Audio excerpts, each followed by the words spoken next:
ये यूएस तो इतना बड़ा मिलिट्री सुपर पावर है ना, तो फिर ईरान उसकी डिफेंस सिस्टम्स को, रडार को कैसे डिस्ट्रॉय कर पा रहा है? कहानी बहुत इंटरेस्टिंग है।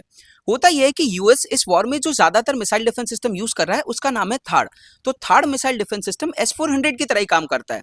होता यह है कि जब भी कोई ड्रोन या मिसाइल किसी टारगेट की तरफ जाते हैं, थाड़ मिसाइल डिफेंस सिस्टम उस ड्रोन को हवा में ही इंटरसेप्ट कर लेते हैं और अपने एंड से इंटरसेप्टर मिसाइल डालते हैं, सो दैट वो ड्रोन या मिसाइल अपने टारगेट स्पॉट पे ना जाए और हवा में डिस्ट्रॉय हो जाए। अब कहानी बहुत इंटरेस्टिंग है। ईरान इस वॉर में जो ड्रोन इस्तेमाल कर रहा है उसका नाम है शहीद 136। इसको बनाने की कॉस्ट आती है 18 से 20 लाख रुपए। ये कामाकाजी कैटेगरी का ड्रोन है। तो कामाकाजी कैटेगरी के ड्रोन क्या होते हैं? कामाकाजी कैटेगरी के ड्रोन टारगेट पे हिट करते हैं और ब्लास्ट हो जाते हैं, जिसकी वजह से टारगेट डिस्ट्रॉय हो जाता है। अब होता यह है कि सिंस इस ड्रोन्स को बनाने की कॉस्ट बहुत कम है, ईरान बहुत सारे ड्रोन्स लॉन्च करता है अपने टारगेट की तरफ, और थार मिसाइल डिफेंस सिस्टम सबसे पहले तो कंफ्यूज हो जाता है।